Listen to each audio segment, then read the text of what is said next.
నమస్తే, నేను Sreeja, tarot card reader, crystal healer and horoscope reader. ఈ ఎపిసోడ్స్ లో మనం ద్వాదశ రాశులకు సంబంధించి టారో కార్డ్ ప్రెడిక్షన్స్ ద్వారా ఎలా ఉండబోతుందో తెలుసుకుందాం. అలాగే మీ అందరికీ కూడా దసరా నవరాత్రి శుభాకాంక్షలు. అమ్మవారి కరుణ మీ అందరి మీద ఉండాలని చెప్పి మనస్ఫూర్తిగా కోరుకుంటూ, అలాగే సర్టిఫైడ్ అండ్ న్యాచురల్ ఒరిజినల్ రుద్రాక్షలు కావాలనుకున్న క్రిస్టల్ బ్రేస్లెట్స్ కానివ్వండి, క్రిస్టల్ మాలలు కానివ్వండి, రా క్రిస్టల్ కానివ్వండి, అలాగే టంబల్ క్రిస్టల్స్ అయినా సరే, ఏదైనా సరే జెన్యూన్ ప్రొడక్ట్స్ సర్టిఫికేట్స్తో సహా మీకు అందించడం జరుగుతుంది.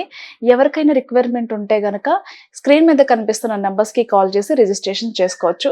ఈ ప్రెడిక్షన్స్ మనకి అక్టోబర్ 6వ తారీఖు నుంచి 12వ తారీఖు వరకు కూడా వర్తిస్తాయి. మేషరాశి టారో కార్డ్ ప్రెడిక్షన్స్ చూద్దాము. మేషరాశికి సంబంధించి చూసుకుంటే గనక పెళ్లిళ్ళకి కానివ్వండి, అలాగే ఎంగేజ్మెంట్ కి సంబంధించి, గృహప్రవేశాలకి సంబంధించి, అలాగే ఇంట్లో వేరే వాళ్ళ ఇంట్లో జరిగే శుభకార్యాలకు కానివ్వండి, అలాగే మీ ఇంట్లో జరిగే శుభకార్యాలకు మీ అతిథులు కానివ్వండి, ఫ్రెండ్స్ కానివ్వండి, మీ దూర బంధువులు కానివ్వండి, చాలా ఆహ్లాదకరంగా ఉంటుందన్నమాట ఈ వీక్ అంతా కూడా. అంటే శుభకార్యాలు ఏవైతే ఉన్నాయో దానికి సంబంధించి మీరు ప్రయాణాలు చేయడం, అలాగే చాలా రోజులుగా కలుసుకోలేని స్నేహితులను కానివ్వండి, బంధువులను కానివ్వండి, మీ ఇంట్లో జరిగే శుభకార్యాల ద్వారా వాళ్ళని కలుసుకోవడం మీ మనసుకి చాలా ఆనందాన్ని ఇస్తుంది. అంతేకాకుండా ప్రెగ్నెన్సీకి సంబంధించిన శుభవార్తను కూడా సెలబ్రేట్ చేసుకుంటారు మీ వెల్ విషర్స్తో, మీ ఫ్రెండ్స్తో, అలాగే మీకు కావాల్సిన బంధువులందరితో కలిసి శుభవార్తను షేర్ చేసుకుని సెలబ్రేట్ చేసుకుంటారు. దాంతో పాటుగా మీ కెరియర్ గ్రోత్కి సంబంధించి ఎవరికైనా ప్రమోషన్స్ వచ్చినా, ఆన్ సైట్ ఆపర్చునిటీస్ వచ్చినా, లేకపోతే ఏదైనా కొత్త జాబ్కి ట్రై చేసి మీరు ఇంటర్వ్యూలో సెలెక్ట్ అయినా, ఈ వారం అంతా కూడా చాలా సందడిగా శుభకార్యాలతో పాటుగా మీ లైఫ్లో ఏదైతే టర్నింగ్ పాయింట్ కావాలి అని అనుకుంటున్నారో దానికి సంబంధించి శుభవార్తలు వినడం, వాటిని సెలబ్రేట్ చేసుకోవడం కూడా జరుగుతుంది.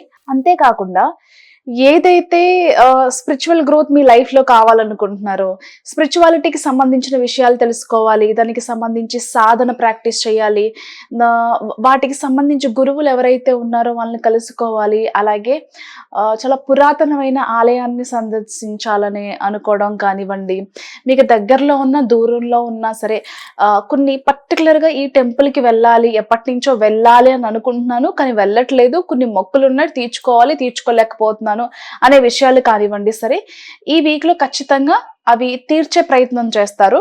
అంతేకాకుండా మీరు స్పిరిచువల్ గా మీరే ఒక గురువుగా ఎదగాలి అనుకునే వాళ్ళు దానికి సంబంధించిన మార్గాల్ని అనుసరించడం కానివ్వండి, దానికి సంబంధించిన బుక్స్ సేకరించడం కానివ్వండి, వీడియోస్ ఎక్కువ చూడడం కానివ్వండి, లేకపోతే ఎవరైతే గురువుని చాలా రోజులుగా ఈయనని కలిసే ఆపర్చునిటీ నాకు వస్తే బాగుండు, నేను చాలా విషయాలు నేర్చుకోవాలనుకుంటున్నాను అనుకునే విధంగా ఎవరైతే ఆలోచన చేస్తూ ఉంటారో ఈ వీక్లో ఖచ్చితంగా మీరు ఎప్పటి నుంచి అయితే స్పిరిచువల్గా ఒక వ్యక్తిని కలవాలి అని అనుకుంటున్నారో ఆ కలయిక కూడా ఖచ్చితంగా జరిగే అవకాశం కనిపిస్తుంది.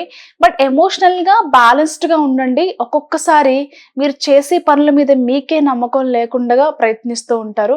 ఎమోషనల్గా బ్యాలెన్స్గా ఉండడానికి ట్రై చేయడమే కాకుండా కొన్ని మేబీ రిలేషన్షిప్ విషయాలే కావచ్చు, బిజినెస్కి సంబంధించిన విషయాలే కావచ్చు, కొంత గందరగోళతనంలో ఎలాంటి డెసిషన్ తీసుకోవాలి, ఎలా ముందుకు వెళ్ళాలి అని చెప్పేసి విపరీతమైన ప్రెషర్ ఒకటి క్యారీ చేస్తూనే ఆ ప్రెషర్లోనే ఒక డెసిషన్ తీసుకోవాల్సిన సందర్భం ఏర్పడే అవకాశం ఉంది. కాబట్టి జాగ్రత్తగా ఆలోచించి డెసిషన్ తీసుకోండి. కొత్త ప్రాజెక్ట్స్ కానివ్వండి, కొత్త బిజినెస్కి సంబంధించిన ఐడియాస్ వింటూ ఉండడం కానివ్వండి, స్టార్ట్ చేయడం కానివ్వండి, ఈ వీక్లో ఒక నిర్ణయం అయితే తీసుకుంటారు. అలాగే కోర్టులో ఎవరికైనా డివోర్స్కి సంబంధించి, ప్రాపర్టీస్కి సంబంధించి, క్రిమినల్ అంటే జనరల్గా మీ తప్పు లేకపోయినా ఇంటెన్షనల్గా మీ మీద తప్పు రుద్ది మిమ్మల్ని దోషిగా చిత్రీకరించిన కేసులు ఏవైతే ఉన్నాయో అవి కానివ్వండి, ఖచ్చితంగా దాని నుంచి బయటపడతారు, ఊరటైతే లభిస్తుంది. ఏదేమైనప్పటికీ కూడా బ్యాలెన్స్గా ఉండడానికి ట్రై చేయండి. కొన్ని సమస్యలు కానివ్వండి, చికాకులు కానివ్వండి ఇబ్బంది పెట్టే అవకాశం ఉంది, బట్ దాన్ని అధిగమిస్తారు. ఆ స్ట్రెంగ్త్ మీకు భగవంతుడు ఇవ్వాలని చెప్పి నేను కూడా మనస్ఫూర్తిగా కోరుకుంటున్నాను. Thank you so much.